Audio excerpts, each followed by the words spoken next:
Salut tout le monde, aujourd'hui une vidéo un peu différente, pas de tuto cette fois-ci, mais des conseils sur les cours à suivre pour cette rentrée 2022. De mon côté, j'écris du code maintenant depuis plus de 15 ans et je suis cofondateur de 2 sociétés de développement de logiciels et je me suis rendu compte au fil des années que certains cours que je pensais être une torture que nos professeurs voulaient nous infliger n'étaient en fait pas si mauvais que ça. Au contraire, certains de ces cours apportent des bases importantes que tout bon développeur doit connaître. Donc dans cette vidéo, je vais vous parler des 8 matières que je trouve les plus importantes à apprendre pour cette année 2022. Et restez bien jusqu'à la fin car il y a une matière où, pour être honnête, je ne sais même pas si un cours existe qui traite de ce sujet, alors que c'est un sujet, à mon avis, extrêmement important. D'ailleurs, cette vidéo n'est pas un top, je n'ai pas mis les matières dans un ordre d'importance, mais dans un ordre d'apprentissage, en commençant par les cours que j'aurais appris en premier ou pour lesquels il n'y a pas vraiment de prérequis, et en finissant par les matières qui se reposent sur les compétences acquises dans d'autres cours. Voilà, maintenant que vous savez de quoi on va parler, entrons au cœur du sujet.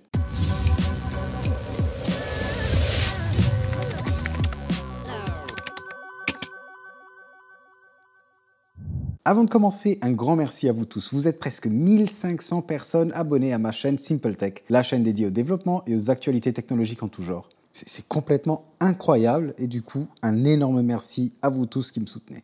Et bien entendu, pour tous ceux qui ne sont pas encore abonnés, si vous voulez soutenir cette petite chaîne, c'est très simple. Il vous suffit de me lâcher un gros pouce bleu sous cette vidéo et si le contenu vous intéresse, n'hésitez pas à vous abonner. Passons maintenant à ma liste de cours qui, d'après moi, sont d'une grande utilité à tout développeur qui se respecte. Et nous allons commencer par le pseudocode. Alors là, j'en vois déjà qui veulent me foudroyer, mais attendez un peu, j'arrive tout de suite à l'explication du pourquoi du comment. Déjà, laissez-moi introduire ce qu'est le pseudocode pour ceux qui ne savent pas encore ce que c'est. En fait, le pseudocode est une description en langage courant des étapes qu'un algorithme doit exécuter afin d'accomplir une tâche. En bref, commencer par du pseudocode permet de se familiariser avec la logique à avoir pendant le développement et avec la notion d'algorithme. Après, c'est vrai qu'écrire des algorithmes en français sur papier au lieu d'écrire du code qui peut s'exécuter sur une machine est très frustrant quand on débute et perso, quand j'ai commencé mes cours, j'avais bien entendu hâte de passer à la pratique. Mais je pense que si on fait ça de manière intelligente, donc par exemple en introduisant de nouvelles notions en pseudocode un jour de la semaine et en mettant tout ça en pratique, par exemple 2 jours plus tard, dans un cours de programmation C ou Python, on peut alors obtenir de très bons résultats. Ensuite, il faut bien évidemment apprendre à coder. Et là, j'ai 2 langages qui me viennent en tête en tant que premier langage à apprendre, et les deux pour des raisons totalement différentes. Donc, à vous de choisir. Le premier langage que je recommande, et d'ailleurs, permettez-moi de me cacher derrière mon écran pour éviter les projectiles que certains voudraient me lancer à la figure. Donc, le premier langage que je recommanderais, ce serait le C. Oui, vous avez bien entendu, je suis très conscient du fait que la plupart d'entre vous n'auront probablement jamais besoin d'écrire du code en C. Mais ici, on parle d'apprentissage. Apprendre le C vous permettra d'apprendre beaucoup de choses sur les ordinateurs, la gestion de la mémoire, la gestion des connexions réseau, la lecture de fichiers, la gestion de pipes, la programmation multithread, le débugage, etc., etc., etc.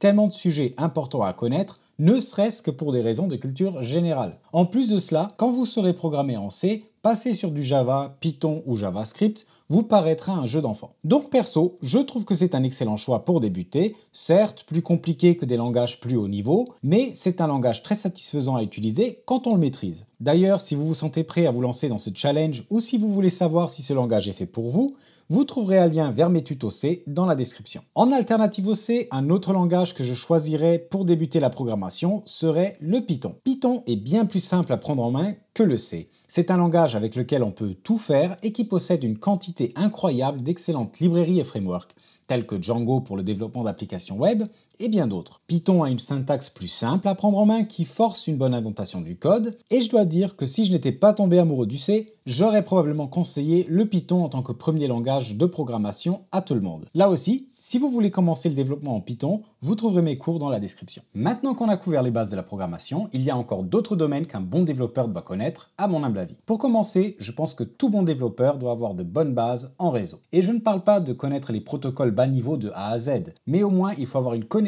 de la stack IP, savoir la différence entre du TCP et de l'UDP, savoir ce qu'est une adresse MAC, la différence entre un switch et un routeur, savoir ce que sont les IPv4 et les IPv6, savoir comment créer des réseaux et des sous-réseaux, savoir ce qu'est le NATing, connaître les bases du protocole HTTP et surtout savoir utiliser des outils de capture de trafic réseau tels que TCP Dump et Wireshark afin de savoir comment analyser le réseau en cas de problème.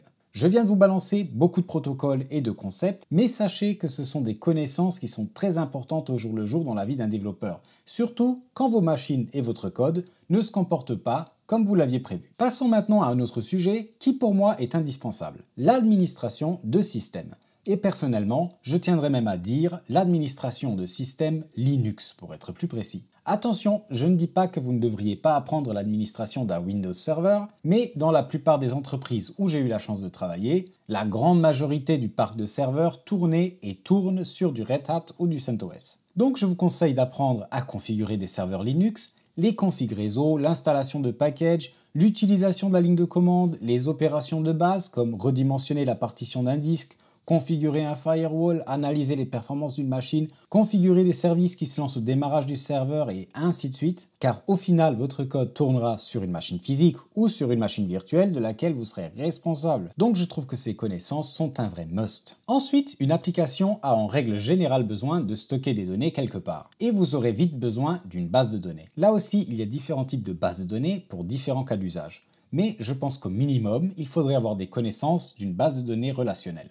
Par exemple du MySQL ou du PostgreSQL. Personnellement, je tends plutôt vers du PostgreSQL, mais le plus important à ce stade est de comprendre les concepts des bases relationnelles, et pour cela, les deux feront l'affaire. Apprenez à modéliser des bases de données, à lier des tables entre elles, à insérer, modifier, lire et effacer des données en SQL, et quand vous aurez assimilé ces connaissances, regardez comment attaquer votre base de données avec votre langage de programmation préféré. Bien entendu, les bases relationnelles ne sont pas les seuls types de bases de données à connaître et vous pourrez aussi vous tourner vers du NoSQL car à un moment ou à un autre, vous tomberez sur un cas d'usage où ces bases seront plus appropriées. Mais pour débuter, je pense qu'une intro à MySQL ou PostgreSQL devrait faire l'affaire. Donc, on vient de parler de langage de programmation, de serveurs, réseaux et bases de données. Maintenant, j'aimerais qu'on parle un peu de technologie du web. Donc le HTML, CSS et le JavaScript. Je me rends bien compte que le front-end n'est pas pour tout le monde, mais à mon sens, un bon développeur doit au moins avoir les bases de ces trois technologies. Et bien entendu, si vous voulez devenir développeur front,